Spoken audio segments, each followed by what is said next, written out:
Non-institutional correction. By non-institutional correction is meant the accused is tried under the law and the rule of court. After trial had, he was sentenced and the judgment being final and executory in the time of appeal lapse. He has to serve his sentence. Under the revised penal code as amended, there are crimes that need not to be served by imprisonment. There can be applied for probation, subject to the sound discretion of the court having jurisdiction of the case. There can also be suspended service of sentence, again, subject to the sound discretion of the court. Definition of terms. Amnesty.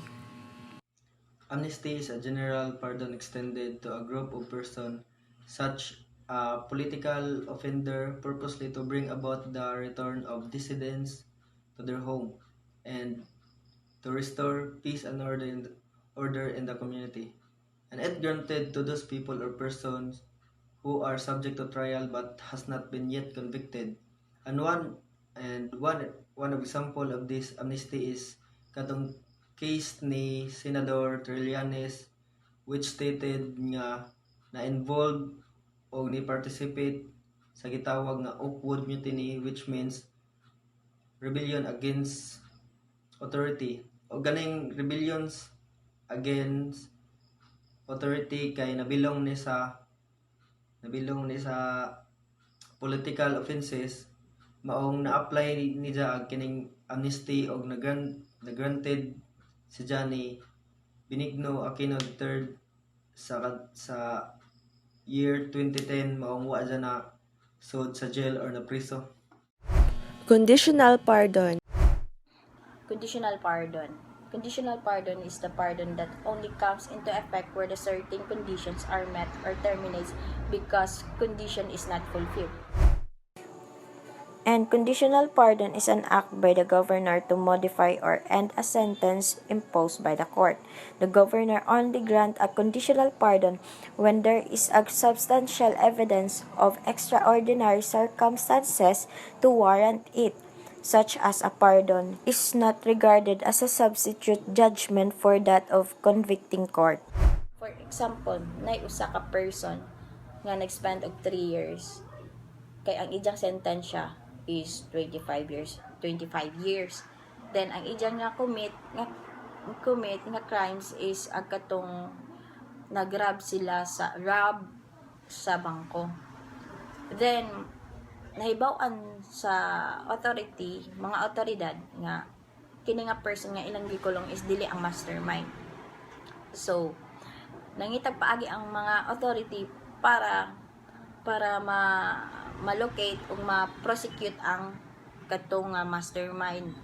So gihatagan nila og conditional pardon ang katong ilang gikulong ang katong person para resolve ang iyang kaso. Then ug nahatag ni gani ang katong full info kung asa makit-an ang katong mastermind or tudlo ni kung kinsa ang mastermind mo tong walang bisa ang kanyang kaso, then mapagawa siya. Pero if makakommit na po siya crime, diretso na siya ipabalik sa prisuhan. Absconding probationer. Probationer are those offenders who are released in prison and undergoing probation. Absconding probationer are those offenders or probationer that has not reported with initial supervision within 72 hours, perform the receipt of the order, or a person or probationer that cannot be found, located, or determined despite due to diligence within 5 days, the office shall declared as an absconding probationer. Example, a man has sentenced for 1 year. The man has undergoing probation. After the release, the man escaped. The man cannot be found, and the man did not reported to the supervision officer or probation officer. After 5 days, the man cannot be found. The man did not report.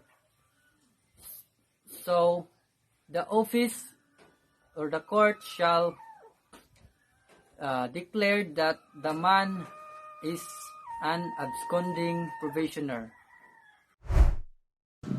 Absconding provisioner.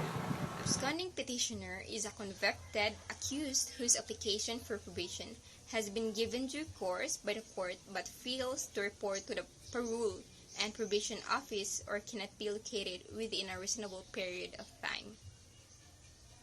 Okay, so ang usa ka convicted defendant nga mo file og probation, gitawag na siya og petitioner.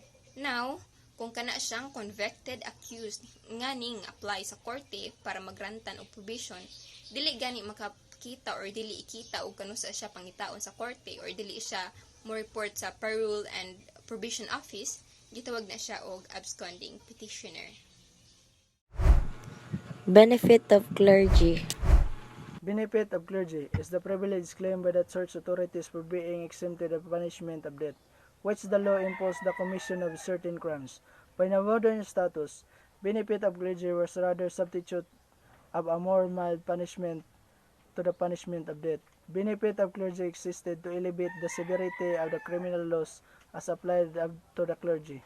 Explanation: benefit of clergy is considered as a privilege or somehow opportunity. Kaysa una ang mga tao na ay authority with the church, if ever gani makabuhat sila, they can plead benefit of clergy. In result, exempted na sila sa punishment san o death. At first benefit of clergy exclusively ra sa mga church authorities. Kay lagi mas knowledgeable sila or mas naa sila learnings. But over the time, it was granted to the person. Kibalay tanan na pwede sa benefit of clergy. Pero in order to plead benefit of clergy, dapat makapasar sila sa literacy test. This is test nga pabasahon og Latin Bible. Ang usa ka tawo to pass the literacy test only can plead benefit of clergy. Example of benefit of clergy: I am one of the person have an authority in a church. I committed a crime is a punishable with the punishment of death. Since have an authority of church, I can plead benefit of clergy so that I will exempt to the said punishment. In the result, I will punish a more mild punishment, at least not death. It elevate the severity to the punishment imposed by the law. I am a clergy. Absolute pardon. Before I start, we will know first the meaning of pardon. So what is pardon? A pardon is a forgiveness by an individual for a crime committed. A person who is pardoned cannot be further punished for the forgiven offense and should not be penalized for having a record of the offense. So there are two types of pardon: absolute pardon and conditional pardon. So what is absolute pardon? It is the total extinction of the criminal liability of the individual to whom it is granted without any condition whatsoever, resulting to the full restoration of his civil rights. So, if someone yung makabuhat of crime, we already know that the person will be put in jail. But when it comes to absolute pardon, your crime will be lessened depending on the judge's decision, but without any condition. So, what is the effect of absolute? The effect of this is that though absolute pardon is a cause for total extinction of criminal liability, yet there are consequences of conviction left in spite on grants such as clemency. While pardon removes the legal infamy, yet the moral stain is not washed out, and the crime still goes to the credit of the pardon of the offender. Though you have been forgiven, bisag napasaylo naman ka, you cannot deny the fact that you are responsible for committing a crime before. So you can't change your records even though your criminal liability is extincted. You cannot wash away the mortal sin you commit before. So what is the purpose of pardon? A pardon is a government decision to allow a person to be relieved of some of all legal consequences resulting from a criminal conviction. A pardon may be granted before or after the conviction of crime, depending on the laws of that jurisdiction. So this means that when a person is responsible for committing a crime, he or she will be released before or after the government decision, or the person deserves to be forgiven. So who qualifies for pardon? For absolute pardon, those who have already served their maximum sentence were discharged and received court termination of probation. So does pardon have a specified crime? As for family and friends, a president can pardon any and all federal but not state a crime.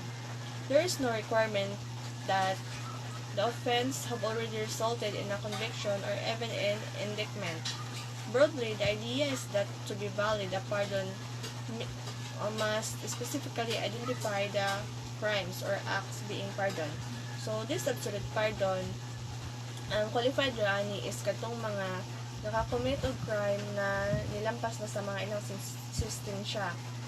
So, og kanang nas ilang mga og di gani kung nakita jud nila ang kabaguhan sa usa ka tawo nga ay kanang deserve na jud nila nga ana nga pardon.